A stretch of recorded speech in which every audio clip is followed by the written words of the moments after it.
नमस्कार, मैं हूं आपके साथ मयंक। आज 26 तारीख है, जंग का 27वां दिन। मैं आपको बताऊंगा बीती रात और पिछले 24 घंटे के अंदर जंग के हालात में क्या नए डेवलपमेंट हुए हैं। देखिए, बीती रात इजराइल पर लगातार ईरान ने 15 से ज़्यादा सेजिल मिसाइल से हमले किए हैं।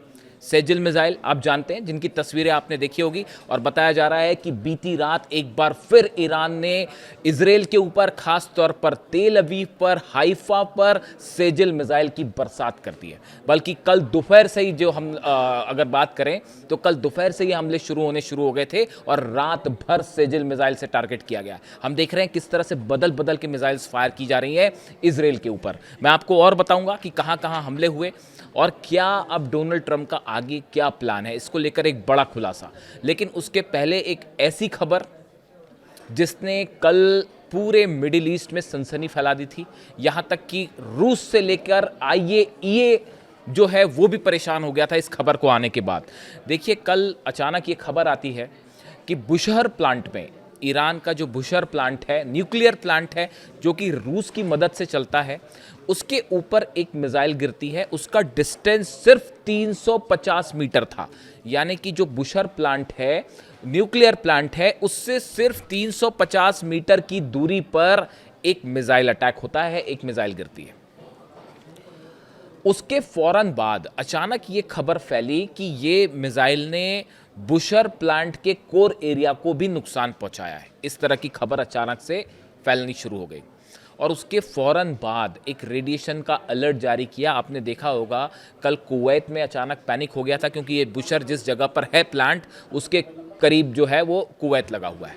कुवैत ने फ़ौरन अपने सिटीजन्स को ये अलर्ट जारी किया कि आप घर के बाहर ना निकलें, घर में रहें और रेडिएशन हो सकता है। उसके फ़ौरन बाद IAEA अलर्ट हुआ और ये जांच की गई कि कहीं बुशहर के सेंट्रीफ्यूजेस जो हैं, कोर एरिया कहीं मेल्ट डाउन तो नहीं हो गया, कहीं वहाँ से रेडिएशन तो नहीं हो रहा। और बताया जाता है कि इस खबर से पुतिन भी बेहद नाराज़ है। बुशहर में अगर किसी तरह का परमाणु हादसा होता है, एटमी प्लांट के ऊपर स्ट्राइक हो जाती है या सेंट्रीफ्यूजेस को नुकसान होता है या कोई मेल्टडाउन होता है जो कोर मटेरियल है, उसका नतीजा होगा कि इतना भयंकर रेडिएशन होगा मिडिल ईस्ट में, जिससे ना तो दुबई बचेगा, ना अबू धाबी बचेगा, ना रियाद बचेगा, ना कुवैत, जॉर्डन, बहरीन। पूरा ईरान पर रेडिएशन तो होगा ही होगा, पूरा इजराइल भी नहीं बचेगा। ये एक ऐसी दुर्घटना हो जाएगी जो हिरोशिमा नागासाकी के बाद शायद ये इससे बड़ा हादसा और कुछ नहीं हो सकता। तो जिस तरह से मिसाइल हमले किए जा रहे हैं ईरान के न्यूक्लियर प्लांट्स पे, ये किसी भी दिन पूरे मिडिल ईस्ट में विनाश का कारण बन सकते हैं। और इसके लिए कौन जिम्मेदार होगा वो आप खुद सोचिए। किसने इस जंग को इस मुहाने पर लाके खड़ा कर दिया है कि 350 मीटर से एक बड़ा हादसा कल होते होते बच गया। और बताया जाता है जब ये खबर रूस पहुंची, पुतिन इस बात को लेकर खासे नाराज है कि बुशहर वो प्लांट है जहाँ पे रशिया के साइंटिस्ट ने, अब वहाँ कितने साइंटिस्ट हैं नहीं हैं इस बारे में कोई दावा नहीं किया जा सकता, लेकिन रूस खासा नाराज़ है इस बात को लेकर। और यहाँ तक कहा गया है, एक सीक्रेट मीटिंग में ये भी तय हुआ है कि अगर अमेरिकन सोल्जर्स हॉर्मुज में कदम रखते हैं, मरीन्स ईरान में एंटर की कोशिश करते हैं, तो रूस अब फिर बस बहुत हुआ। अब रूस जो है वो इस जंग में एंटर कर सकता है डायरेक्टली, अगर अमेरिकन फोर्सेस आती हैं तो। इस तरह की भी सुगबुगाहट अंदर ही अंदर शुरू हो गई है। अब देखिए, 2-3 ऐसे डेवलपमेंट हैं।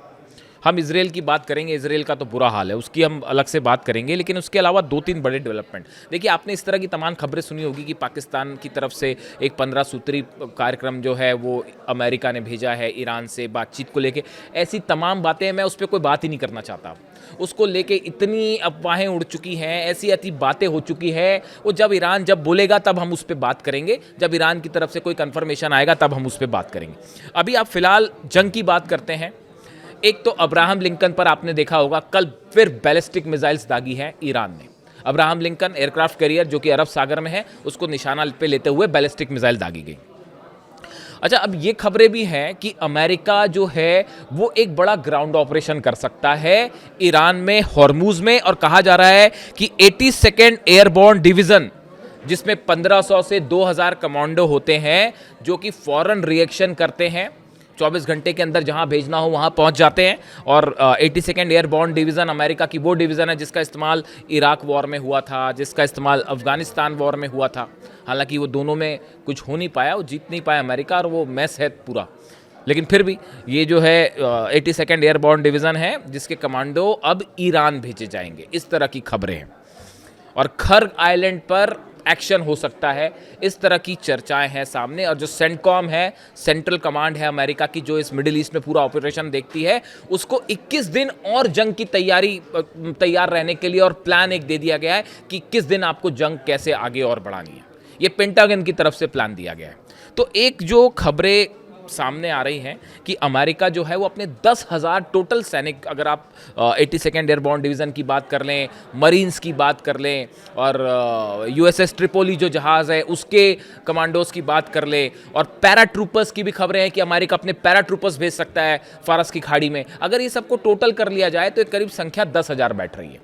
तो क्या अब अमेरिका 10,000 फोर्सेस खर्ग आइलैंड के आसपास फारस की खाड़ी में भेजेगा और ऑपरेशन करेगा?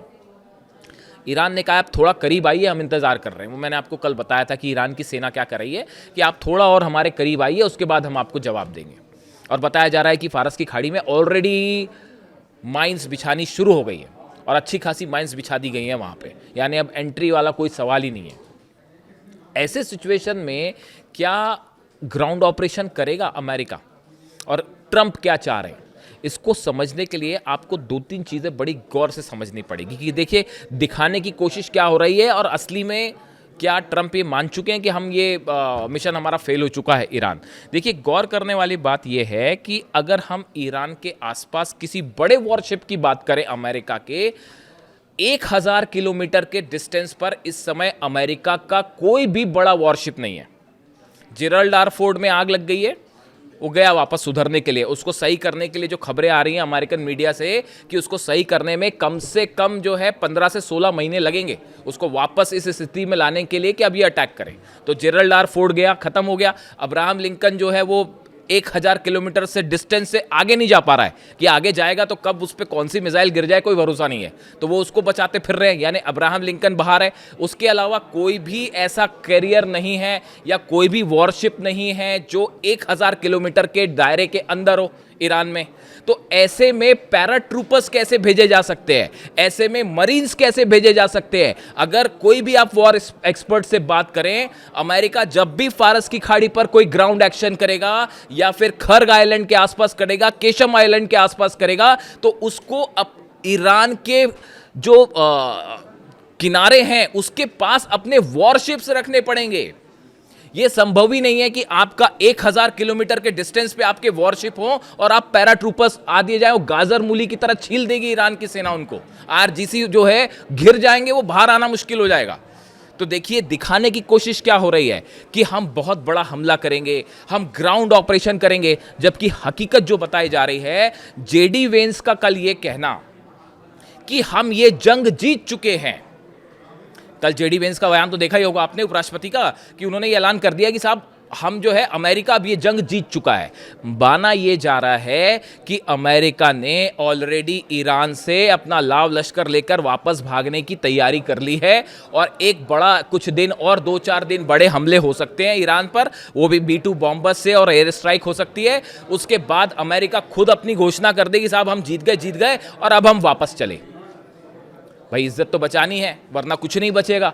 ना आप ईरान को हरा पाए, ना सत्ता परिवर्तन कर पाए, ना आप जो है अगर फंसा रह गया, स्ट्रेट ऑफ हॉर्मुज इसी तरह बंद रह गया, तो पूरी दुनिया में हाहाकार मच जाएगा, पेट्रोल खत्म हो जाएगा, और उसके बाद क्या होगा आप सोचिए। शेयर बाजार कहाँ जा रहा है, पूरा बिजनेस अरेबियन कंट्रीज़ का रुका हुआ है, पूरी दुनिया के CEOs जो हैं दबाव बना रहे हैं डोनाल्ड ट्रंप पे कि भैया कुछ करिए फ़ौरन, नहीं तो मंदी आ जाएगी पूरी दुनिया में। तो बताया ये जा रहा है कि एक बड़ा प्लान तैयार है, और वो है मार्चिंग का, वापस मार्च का प्रोग्राम तैयार कर लिया है इन्होंने।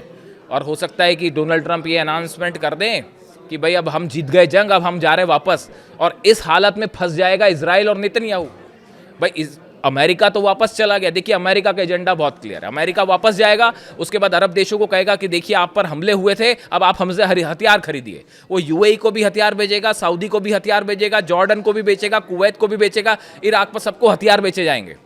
यानी जो युद्ध में खर्चा हुआ है अरबों डॉलर्स का, वो भी इन्हीं अरेबियन कंट्री से निकाला जाएगा।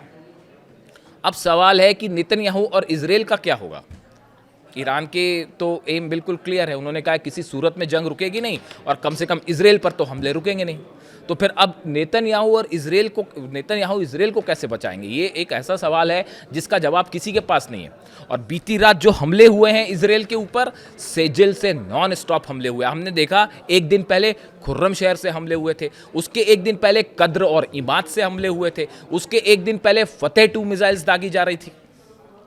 तो अब हालात ये है कि हर दिन एक नई मिसाइल्स जो है बदल बदल के मिसाइल्स दागी जा रही हैं और हज़ार से 2-2 हज़ार किलो जो है वो बारूद लेके वो धमाके हो रहे हैं, वो सड़कों पे गड्ढे हो जा रहे हैं, घर गिर रहे हैं, बड़ी बड़ी इमारतें गिर रही हैं। कल तस्वीर आपने अगर देखी हो, जिस तरह से कुवैत से तस्वीर आई, कुवैत एयरपोर्ट पर भयंकर ड्रोन अटैक्स हुए, बगदाद में अमेरिकी ठिकानों पर हमले की तस्वीरें वायरल हैं, इराक में जो अमेरिकी बेस है वो दहल चुका है।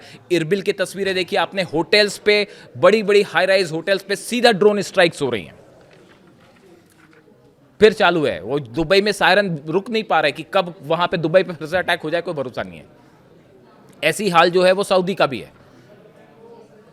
तो इस पूरी सूरत में हालात ये है कि जो डोनाल्ड ट्रंप के पास ना पहले कोई प्लान था ना अब कोई प्लान है, और अब तो ये स्थिति है कि अगर किसी तरह का ग्राउंड ऑपरेशन करने की कोशिश करते हैं तो उसका रिएक्शन रूस क्या देगा, उसका रिएक्शन ईरान की सेना का तो रिएक्शन क्लियर है। उन्होंने कहा हम इंतज़ार कर रहे हैं, आप आइए यहाँ पे, आप आइए, हम तैयार हैं आपके लिए।